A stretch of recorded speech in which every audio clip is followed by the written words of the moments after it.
Allora, buongiorno a tutti.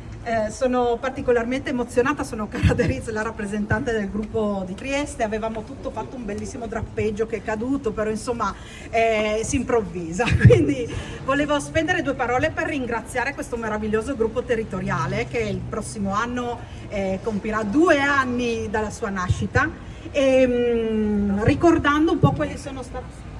il prossimo mese, scusatemi, il prossimo mese, luglio. Ricordando un po' quali sono stati magari i passi che abbiamo voluto fare, no? Durante il primo anno ci siamo dati un po' un'organizzazione e abbiamo cercato di implementare degli strumenti che ci mettessero in rete e che ci permettessero anche di creare un archivio per il lavoro, come dire, di quelli che verranno dopo di noi in qualche maniera.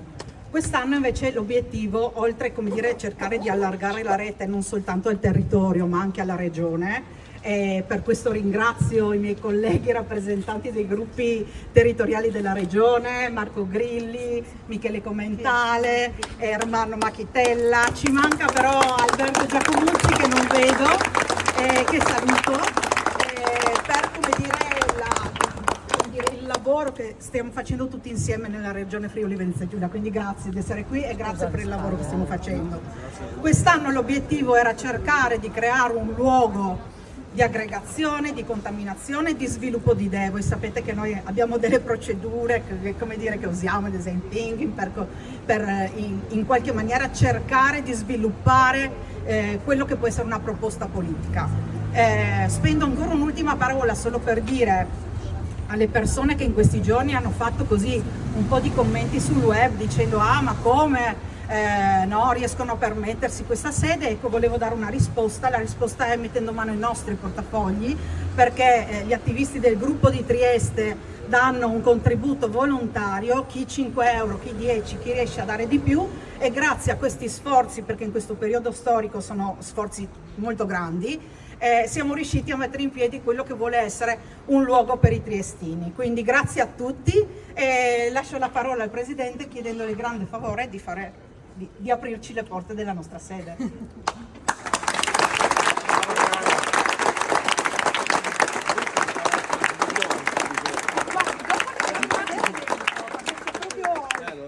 Sì, questo è sicuramente super bonus. Sembra un palazzo da super bonus. Sì, confermo. C'è, il cappotto c'è. Visto che siamo in tema, per un euro che si investe nel campo dell'edilizia c'è un ritorno quantomeno pari a 1 euro, ma addirittura superiore, si arriva anche a 2 euro e forse anche più, perché si mette tutto in moto un'economia. Invece studi, statistiche, report qualificatissimi dicono che per 1 euro investito nelle armi, missili e carri armati, il ritorno è 0,50, anche perché per la maggior parte, facciamo passare macchina, attenzione, anche perché per la maggior parte tu compri le armi all'estero, la maggior parte delle industrie ovviamente, pensate ai protocolli NATO, una cosa che non viene detta, i protocolli NATO, adesso questo 5% in più che saremo costretti per l'impegno preso dal nostro governo, per nostro conto, ipotecando il nostro futuro e quello dei nostri figli, è un impegno che porterà a un aumento della spesa militare pari a 440-450 miliardi nei prossimi anni. E soprattutto nell'ambito NATO, i protocolli NATO ti impongono ovviamente di acquistare armi e sono soprattutto industrie americane o comunque all'estero, quindi è tutta una partita di giro. Questo non è ancora stato detto, quel 5% sono dei dazi mascherati che si vanno ad aggiungere agli altri dazi che in questo momento gli Stati Uniti ci sta costringendo, ovviamente su cui ci stiamo misurando, c'è un duro confronto. È una partita che dovrebbe terminare in qualche modo il 9 luglio se si trova un accordo. Quindi dazi da una parte e dazi dall'altra, e l'Europa ovviamente e la nostra Meloni completamente supina e ha distrutto il nostro futuro.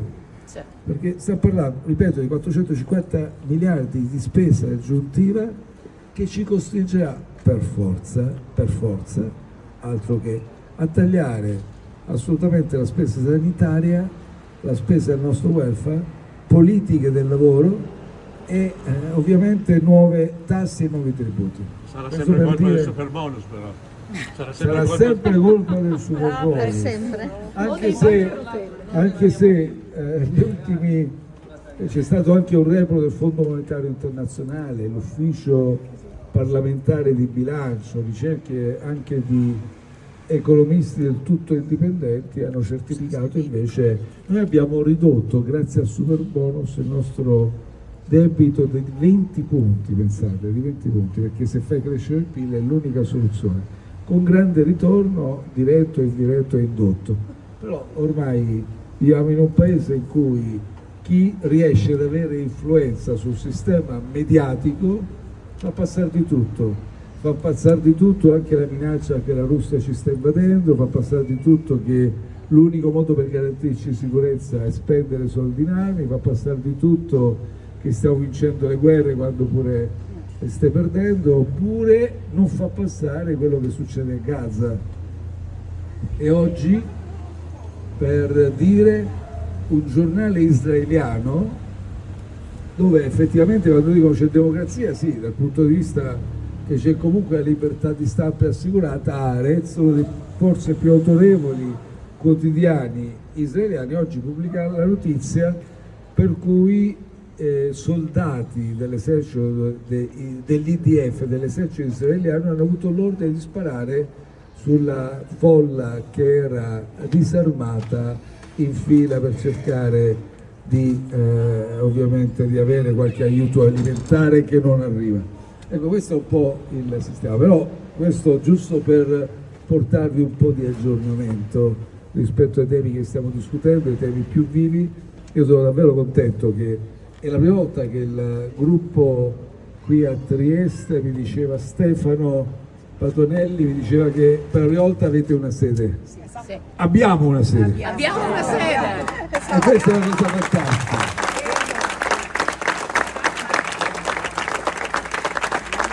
Signora, le assicuro che non avrà problemi qui, è tutta gente tranquilla, ci sarà un po' di movimento, ma noi siamo veramente pacifici.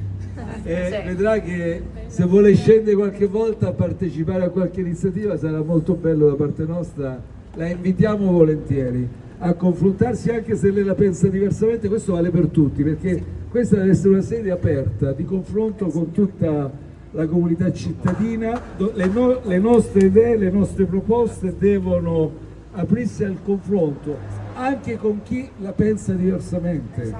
Dobbiamo sempre dialogare con questa comunità. La sede non è un luogo di chiusura, è un luogo di apertura. Questa porta metaforicamente deve rimanere sempre aperta. D'inverno qui fa un po' freddo e lo capisco, ma essere pronta ad aprirsi a chiunque venga, a chiunque voglia, perché il radicamento territoriale per noi è questo: ascoltare, parlare con la comunità cittadina, cercare di capire meglio quali sono i bisogni. È questo che ci è mancato sin qui. Non c'è mancata la sede nel senso materiale, non c'è mancato il fatto che dobbiamo lì contarci. Questo è tutto bello e tutto, ma deve essere uno strumento, il gruppo, per dialogare con la città. Il gruppo deve dire cosa serve a Trieste, il gruppo deve dire quali sono le priorità di Trieste, il gruppo deve lavorare tutti i giorni e non solo quando c'è l'appuntamento elettorale. Quindi, Lo stanno già facendo. no, questo lo dico non perché non venga fatto, ma dico dobbiamo sempre conservare questa prospettiva concreta. Questo è il nostro radicamento territoriale. Su questo dobbiamo intenderci, non potrà mai essere costruire apparati di potere che devono nominare persone nei provveditorati, nelle ASE, eccetera. No, noi non dobbiamo scimmiottare il peggio della politica tradizionale. Mai. Non dobbiamo scimmiotare. Mai. Noi siamo qui per dialogare con la città, per dimostrare che siamo sempre presenti, ad ascoltare i loro bisogni. E se li ascoltiamo abbiamo tutte le premesse per far del bene. È già finito. Bravissimo.